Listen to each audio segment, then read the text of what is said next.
Good evening. My name is Nadia Fidelia, a graduate of New York Theological Seminary Doctorate of Ministry program, and fortunate enough to sit on the board with such esteemed colleagues.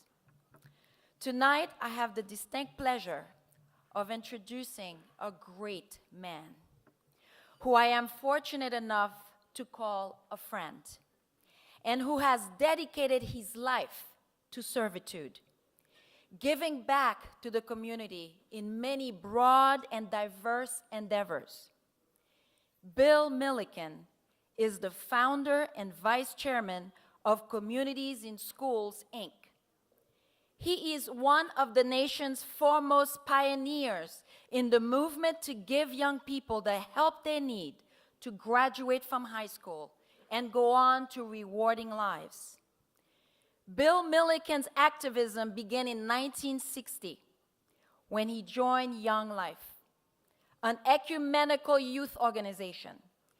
He helped initiate street academies for young people who had dropped out of school and wanted a chance to resume their education, as well as live-in programs for substance abusers and youth in need of shelter and support. His experiences led him to search for a comprehensive approach to helping young people.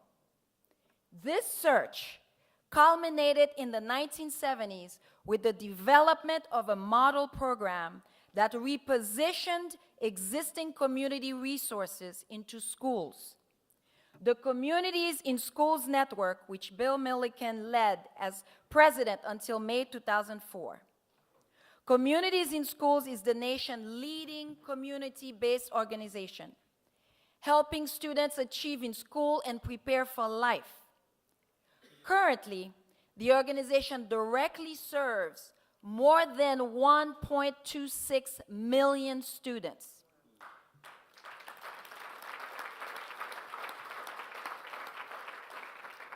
And that is the help also with their families. Each year in more than 2,700 schools in 28 states and the District of Columbia.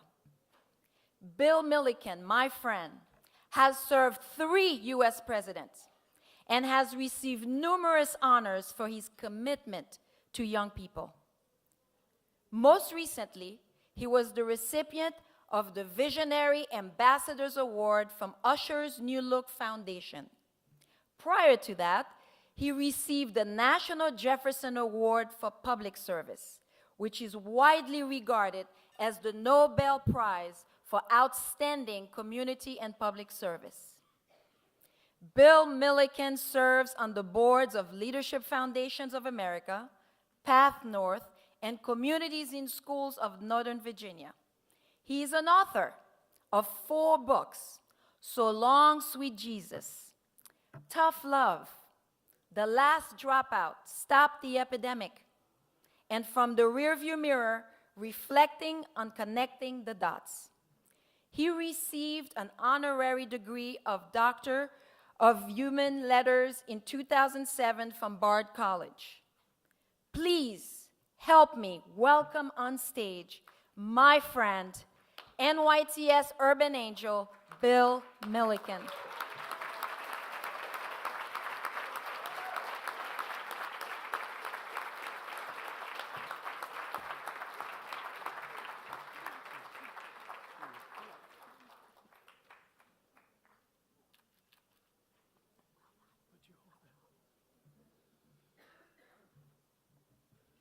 Thank you.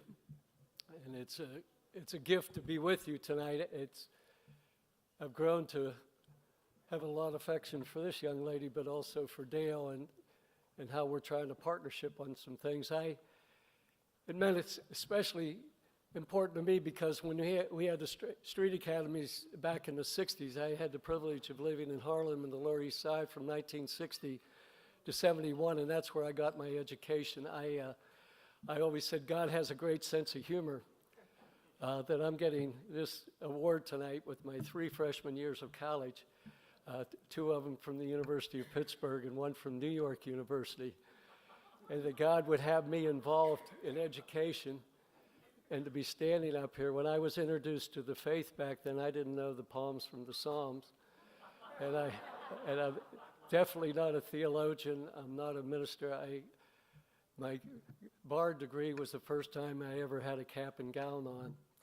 And I know that God had a great sense of humor that I get these awards for something that I brought me life. And this seminary has a special affection to me because when I had 25, 30 kids living with me during that time, and we had the street academies, I got so many of my volunteers from here who came down and served. And as you know, the 60s, it got a little tense out there. So it took a lot of courage for the young people to join forces with us. I just want to say one little story in the few minutes I was here. I was sitting there thinking, and on the way up, a few years ago, I was coming up here, and a friend heard I was up here on a business trip and said, hey, would you stop by the old neighborhood in a school? I want to have you just come by and say hello to some folks. And I walked in, and it was a big surprise. And it was some of the young people who were no longer young that now had made it out and had their families. And it was quite an emotional gathering. And there happened to be a couple reporters there. And one of the reporters grabbed me on the way out, and I was in a hurry to go somewhere, and said, I just want to ask you a couple questions. And one of the questions kind of shook me a little bit. They said, if you were to die today, what would you like on your tombstone? And I thought, do you know something I don't know? Because I was going back to the old.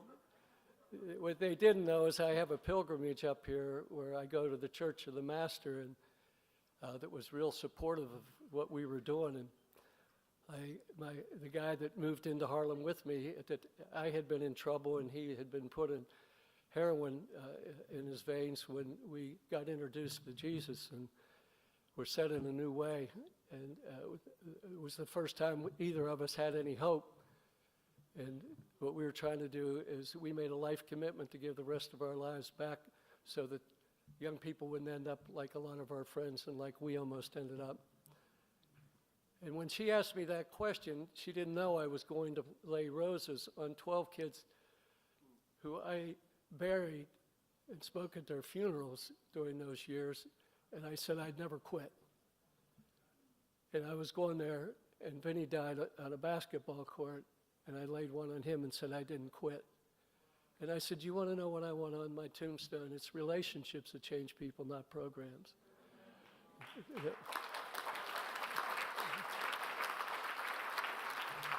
I'm here tonight because somebody from a Young Life program, when I'd been kicked out of high school, came and loved me into change.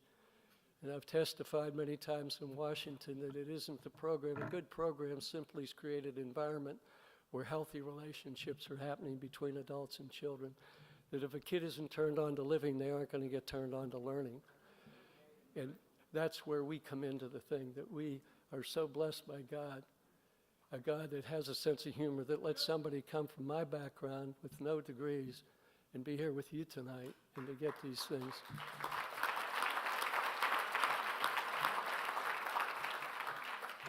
I am just saying that love is the only thing we got. It's the only transformational thing we have.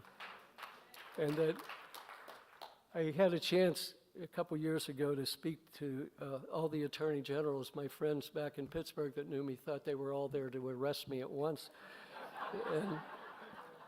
But it was because of the outcomes we were having with communities and schools that we were taking the bottom third of kids, and we were graduating over 90% of them, because we started with relationship and then created the safe environments for them.